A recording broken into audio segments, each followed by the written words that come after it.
आप लोगों ने कभी ये सोचा है कि एक मेला कितना बड़ा और कितना भव्य हो सकता है? अगर हम आपसे ये कहें कि हमारे प्यारे भारत में एक ऐसा मेला होता है जिसके लिए सरकार को एक नया शहर बनाना पड़ जाता है, जिसको हम महाकुंभ नगर कहते हैं। अब आप ये तो समझ ही गए होंगे कि हम किस मेले की बात कर रहे हैं। आइए पहले हम लोग ये जानते हैं कि ये कुंभ मेला का मतलब क्या होता है। कुंभ कुंभ का मतलब होता है कलश या फिर घड़ा। मेला जहाँ काफी सारे लोग इकट्ठा हों। कुंभ मेला प्रमुख तीन तरह के होते हैं। अर्ध कुंभ जो कि हर 6 साल में एक बार होता है, कुंभ जो कि हर 12 साल में एक बार होता है, फिर आता है महाकुंभ जो कि 144 साल के बाद एक बार होता है। 2025 का कुंभ कोई साधारण कुंभ नहीं है जो हर 12 साल में एक बार आता है, या महाकुंभ है जो कि 144 साल के बाद हमारे प्यारे तीर्थराज प्रयागराज में लग रहा है। इसलिए यह हमारे और आपके जीवन में पहला और आखिरी होगा। अगर हम आंकड़ों की बात करें तो कुंभ 2019 में 25 करोड़ लोग आए थे,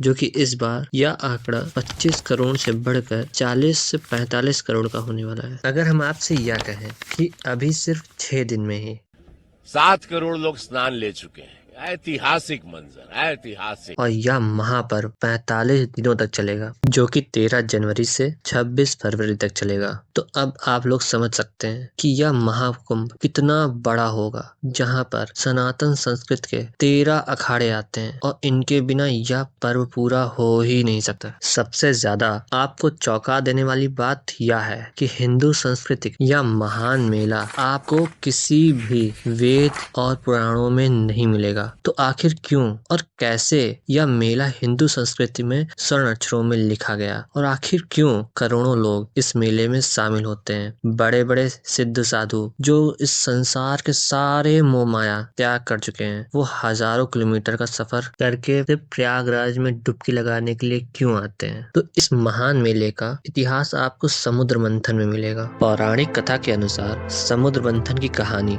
जुड़ी है महर्षि दुर्वासा से, जो कि भगवान शिव के अवतार थे। वे अत्यंत क्रोधी स्वभाव के थे, जिसके चलते वे किसी को भी श्राप दे दिया करते थे। एक बार महर्षि दुर्वासा ने कुछ कारणों की वजह से इंद्र आदि देवताओं को श्राप दे दिया। मैं ऋषि दुर्वासा श्राप देता हूं कि तीनों लोग श्रीहीन हो जाएंगे, लक्ष्मी से वंचित हो जाएंगे, जिसकी वजह से सभी देवता शक्तिहीन और असहाय हो गए। असुरों ने इसका फायदा उठाया और वे स्वर्ग लोक पर हमला कर उस पर अपना अधिकार कर लिया। इंद्र आदि देवता ब्रह्मा और विष्णु के पास गए। विष्णु जी ने सारी बात सुनकर देवताओं को असुरों के साथ समुद्र मंथन करने का सुझाव दिया। देवताओं ने असुरों को इस बात पर समुद्र मंथन के लिए राजी किया कि जो भी कुछ समुद्र मंथन से निकलेगा वो दोनों आधा आधा करके बांट लेंगे।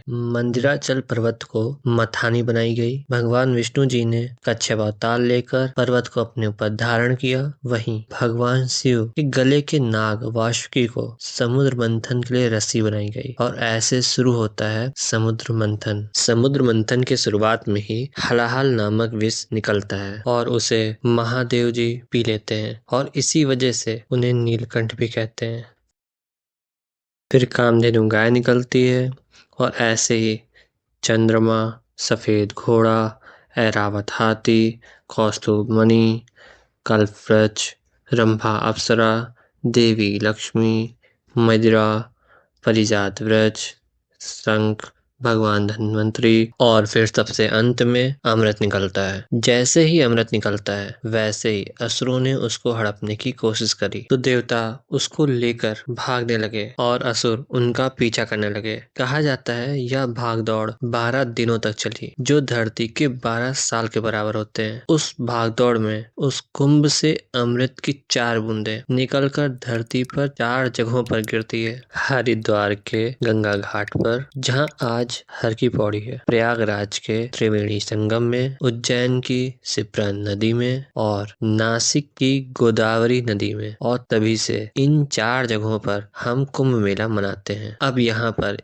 एक प्रश्न ये है कि कुंभ मेला कब और कहाँ लगेगा, ये कैसे पता चला। कहा जाता है जिस समय ये बूंदें गिरी थी उस समय जुपिटर, मून और सन की जो पोजीशन थी, वो पोजीशन जब जब रिपीट होती है तो कहा जाता है कि उस समय उस जगह का पानी वही अमृत का रूप ले लेता है, और अगर कोई इंसान उस समय उस पानी में डुबकी लगाता है तो उसके सारे पाप मिट जाते हैं। कुंभ मेला की शुरुआत कैसे होती है? कुंभ मेला की शुरुआत होती है एक शाही स्नान से। इसमें सबसे पहले नागा साधु और सिद्ध प्राप्ति गुरु स्नान करते हैं। अमृत जल में स्नान करके मेले की शुरुआत करते हैं। कुंभ सिर्फ आस्था को ही नहीं बढ़ाता है, बल्कि यह अर्थव्यवस्था को भी बढ़ाता है। इस बार महाकुंभ में 40 से 45 करोड़ लोग आ रहे हैं, और किसी को भी किसी भी तरह से कोई भी प्रॉब्लम ना हो, इसलिए महाकुंभ 2025 के लिए यूपी गवर्नमेंट ने 5500 करोड़ रुपए का बजट दिया है, और सेंट्रल गवर्नमेंट ने 2100 करोड़ का। इसके बदले पूरी यूपी की अर्थव्यवस्था लगभग 3 लाख करोड़